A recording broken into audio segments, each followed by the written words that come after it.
तकरीर असद भाई करते हैं माशाल्लाह। आज भी जो तकरीर असद भाई ने की है वो पहले वाले सारे तकरीरों को उन्होंने पीछे कर दिया। ये अभी भी खाली बैरिस्टर नहीं है, हम लोगों के उस्तादों के उस्ताद के लायक इंशाअल्लाह।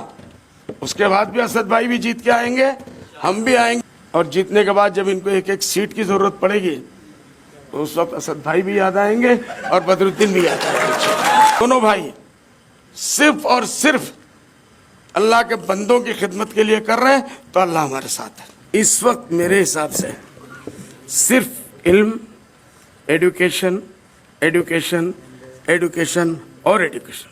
इनके वालिद साहब के, खास करके असद भाई के दुआएं थी, कुर्बानियां हैं। असद भाई यहाँ तक निकल के आ गए। हम लोग तो जंगल से उगे हैं, बिल्कुल जैसे कीचड़ से कोई खिल जाता अचानक। हमारे बाप दादा कभी पॉलिटिशियन नहीं थे, कभी उन्होंने पॉलिटिक्स किया भी नहीं। आज मुसलमान जोश में है, जोश में है, मोदी जी को हराना है। हम भी कहते हैं मोदी जी को हराना है, लेकिन मुसलमानों ने क्या ऐसा पाप किया कि आपके स्टेज पे एक मुसलमान का नाम तक नहीं है? इतना बड़ा गुनाह कर लिया, मुसलमानों ने फंसा दिया। आज सुबह गए, मेरे यहाँ चाय वाय भी पिलाया, उसका ही हक अदा कर देते, तकरीर से माफ कर देते। हम लोग तकरीर वाले का तकरीर असद भाई करते हैं माशाल्लाह।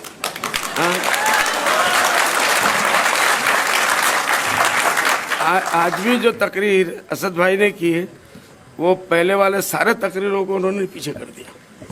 यहाँ बुलवा लिया कि नहीं आपने? यहाँ बुलवा लिया या नहीं? अभी नहीं हुई, हम भी इंतजार में हैं। मैं भी आप लोगों को बोर नहीं करूँगा, क्योंकि इनके सामने ये अभी भी खाली बैरिस्टर नहीं है, हम लोगों के उस्तादों के उस्ताद के लायक। और हम तो सही बात है भाई, आसाम के देहात से आए हैं, जंगली लोग हैं, समझे कि नहीं? वहाँ पानी को फानी कहते हैं और चाय को खाना कहते हैं, तो इसलिए वो जुबान में तो गड़बड़ी होगी, आप लोग उसको बर्दाश्त करिएगा। बहरहाल इनकी किताब जो इनसे हमने सुना है,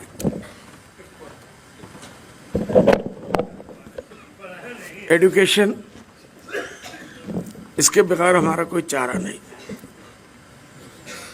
हमको कहीं ना कहीं बैठकर इस पूरे मुल्क में घर घर में इस मैसेज को पहुंचाना होगा। हम सब जिम्मेदार लोग बैठे हैं। मैं समझता हूं इसमें कोई भी फालतू आदमी नहीं आया। हर आदमी अपने इलाके का जिम्मेदार है, उसकी जिम्मेदारी है इस वक्त मेरे हिसाब से सिर्फ इल्म, एजुकेशन, एजुकेशन, एजुकेशन और एजुकेशन। हमने अपने अजमल फाउंडेशन का एक स्लोगन दिया है, Ajmal for education and education for all. और हम ये कहते हैं कि अजमल फाउंडेशन के अगर 100 प्रोग्राम भी है तो 1 to 10 एजुकेशन है, उसके बाद दूसरे शुरू होते हैं। और आप लोगों ने सुना भी होगा, अल्हम्दुलिल्लाह हम लोगों ने इस कम उम्री में हमारे एजुकेशन की जर्नी में अभी इस साल 350 बच्चियों ने हमारे यहाँ से मेडिकल, नीट में, इंजीनियरिंग में, जो आसाम का तो कम से कम एक रिकॉर्ड है एक साल में, और गुज़िश्ता 4 साल में टोटल 600 बच्चियों को हम लोगों ने अभी तक मेडिकल और इंजीनियरिंग में हम लोग। और नेक्स्ट ईयर हमारा टारगेट जो है वो 500 स्टूडेंट का है, 500 प्लस, चाहे वो एक ही हो। इस मामले में हमारे आसाम के मुख्यमंत्री साहब से बहुत ढुशुम चल रही है। वो इसको भी बर्दाश्त नहीं कर सकते कि एजुकेशन में हम लोग आगे बढ़ रहे हैं। वो इसको पता नहीं जिहाद और कैसी कैसी बातों से बात करते हैं। कहते हैं एजुकेशनल जिहाद अजमल ने हमारे साथ छोड़ दिया, हमारे बच्चों का हक छीन के लिए। अरे आप पढ़ाओ ना अपने बच्चों को, करोड़ों रुपया आपका खर्च कर रहे हो और आपके बच्चे कंपटीशन में नहीं आ पा रहे हैं। हमारे बच्चे जो है हमने कभी मार के तो नहीं आगे बढ़ाया, मेरिट बेसिस के ऊपर है, ऑल इंडिया लेवल पे मुकाबले में आओ ना। मैंने उनको चैलेंज किया आप लोगों की दुआओं से, और अब वो अजमल सुपर 40 का हमारा प्रोग्राम है, कहने लगे हम सुपर 50 करेंगे। मैंने कहा 60 करो, 70 करो, 80 करो, हमारी तरफ से इजाज़त है। कुछ तो करो एजुकेशन के नाम से, या सिर्फ एक दूसरे को वो करते रहोगे, बुराई करते रहोगे। अभी मैं परसों गया एक काम से उनके पास, मैंने कहा भाई देखो टेलीविजन का और पेपर का झगड़ा छोड़ दो, एजुकेशन में लाइन में तुम्हारा हमारा एक कंपटीशन नहीं है, ये तो एक दौड़ है। रेस में आप निकल जाओ हम खुश, हम निकल जाए तो आप खुश हो जाओ। आपके ही तो बच्चे हैं, बाहर के तो बच्चे नहीं है। और कभी भी ये कोशिश करो, मैंने साफ कहा कि आपके लोग, उन्होंने वहां के बीजेपी के प्रेसिडेंट को एक यूनिट दिया सुपर 40 का, सुपर 50 का मुकाबले में, 40 के मुकाबले में 50। मैंने कहा आपको बहुत बहुत मुबारक हो, पहली मर्तबा आप जिंदगी में पॉजिटिव कुछ सोच रहे हैं। आपने कई इदारा कायम किया, बताया कि हम सुपर 40 से अच्छा करेंगे। मैं बोला आपको मुबारक हो, हम यही चाहते हैं। अगर कहीं आपको रुकावट आती है, क्योंकि आपके लोग सरकारी लोग हैं, उस सरकार जो पैसा है उसके अंदर इतनी बरकत नहीं होती कि कोई अच्छा काम कर ले। तो मैंने कहा अगर कहीं रुकावट होगी मुझे बुलाइए, हम अपने टीचर्स, अपने जो बड़े बड़े फैकल्टीज हैं, मैंने कहा फ्री ऑफ कॉस्ट आपके पास भेजेंगे, ताकि वो जो बच्चे निकलते वो भी मेरे बच्चे हैं। और आप भी ये सोचो, आप भी ये सोचो कि मेरे यहाँ से जो बच्चे निकलते वो भी आपके बच्चे हैं, क्योंकि उसमें हिंदू मुस्लिम सब है। इसलिए ये झगड़ा हमारा उनका चलता रहेगा, लेकिन हम लोगों को इसी बीच में कोई ना कोई रास्ता निकाल के बच्चों को एडुकेट कराइए, तालीम के मैदान में कंपटीशन कराइए, और फिर से ये दिखा दीजिए कि हम भी किसी ज़माने में सुरैया तक जा चुके थे, हमारे अकाबिरीन हमको लेके गए थे और पता नहीं कहाँ कहाँ आसमानों की सैर करा दिया। आज हम लोग सबसे पीछे हैं तालीम में, इससे बड़े अफसोस की बात हमारे लिए कुछ नहीं है। क्यों हम लोग पीछे हैं? इदारे हमारे पास कम नहीं है, बड़े बड़े हमारे अकाबिरीन सामने बैठे हैं, घर घर में इदारे हैं, घर घर में एनजीओ बन रहे हैं। लेकिन मुझे ऐसा लगता है, मैं माफी के साथ, कि हमको अपनी दिशा नहीं मालूम। हम भूल गए एनजीओ बनाने के बाद क्यों बना रहे हैं। कोई तो इसका मकसद होगा, कोई तो मकसद होगा। तो जरूरत है, मैं समझता हूं, साल में कभी बंबई में, कभी दिल्ली में, कभी हैदराबाद में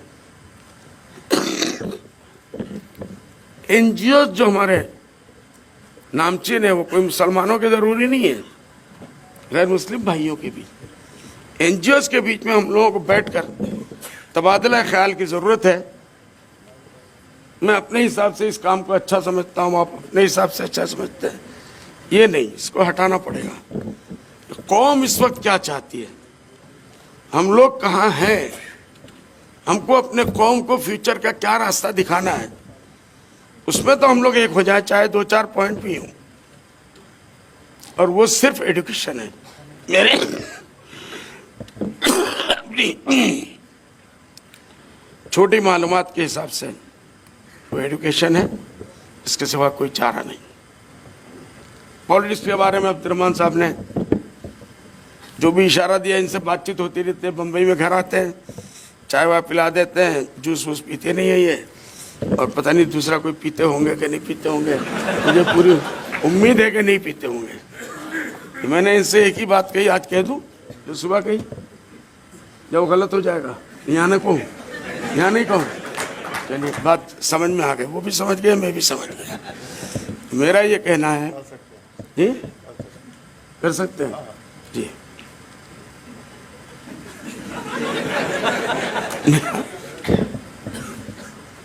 उनका जो काम है वो अहले सियासत समझे, उनका जो काम है वो अहले सियासत समझे या जाने।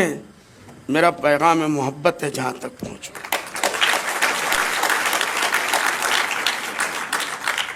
ये बहुत बड़ी एक जर्नी है, पता नहीं कैसे किन बुजुर्गों की दुआएं थी, इनके वालिद साहब के, खास करके असद भाई के दुआएं थी, कुर्बानियां हैं।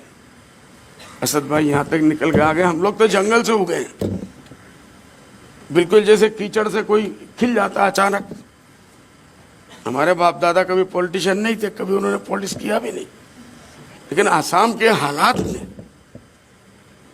जिन लोगों को भी आसाम के हालात के, असद भाई जा चुके हैं फसाद में हमारे साथ रिलीफ में। जब बोडोलैंड का फसाद हुआ था, पूरे 1 सप्ताह हम लोग साथ में थे, 10 टीम लेके गए डॉक्टरों का, और अपने हाथ से जो कुछ हो सका अल्हम्दुलिल्लाह इन्होंने किया। अल्लाह उसको जज़ाय कर दे। तो पॉलिटिक्स में हम लोग पता नहीं कैसे आ गए, कुछ नहीं पता, न कोई हाथ पकड़ने वाला, न कोई रहनुमाई करने वाला, न कोई दिशाने वाला। हम तो ये कि मार खाते खाते खाते खाते अचानक अल्लाह ने उगा दिया। अब परेशान है कि क्या करें। नहीं, हकीकत है, हंसने की बात नहीं है। आज ये इंडिया बना, सबसे बड़े ये जो मुसलमान हमारे, मैं इस प्लेटफॉर्म से कहना चाहूंगा और मीडिया वाले इसको क्लिक के, जो इंडिया गठबंधन की बड़ी तारीफ करते हैं और करना चाहिए, इस वक्त इंडिया गठबंधन की जरूरत है। उन्होंने मुसलमानों को क्या अहमियत दिया, उनके स्टेज में एक भी मुसलमान है तो कल आने के बाद आपका सब कुछ करेंगे। आज क्या रवैया उनका बताता है। हमारे आसाम में एक कहावत मशहूर है, जो माँ बाप को बच्चा पालेगा उसके घुटने के दाग से पता चलता है। चलने के घुटने में अगर दाग ना हो, पूरे हिंदुस्तान के बड़े बड़े उलमा बैठे हैं, कोई इस बात की आवाज नहीं उठाता कि क्या पाप किया इन दोनों ने। अभी हम लोग कोई नई बात कर लें तो फतवे देने के लिए हमारे खिलाफ आ जाएंगे, कुफ्र तक के फतवे दे देंगे हम लोगों को। लेकिन जो लोग घुसने नहीं दे रहे, बैठने नहीं दे रहे, आज हैदराबाद में जितने उनके मुसलमान ठुकराए हुए लीडर थे, सबको कल मैंने देखा कि उन्होंने हैदराबाद में ले जाकर मैदान में उतार दिया। क्या कसूर है उनका? इनकी बड़ी बड़ी मिनिस्ट्रियों में जाके देखिए, मुसलमानों का नाम और निशान नहीं है। आज मुसलमान जोश में है, जोश में है, मोदी जी को हराना है।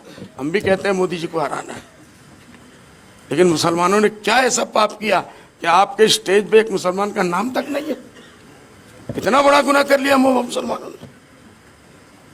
इंशाअल्लाह उसके बाद भी असद भाई भी जीत के आएंगे, हम भी आएंगे, और कम से कम इससे पहले 3 लेके आए थे और इस मर्तबा भी 3 लाएंगे इंशाअल्लाह।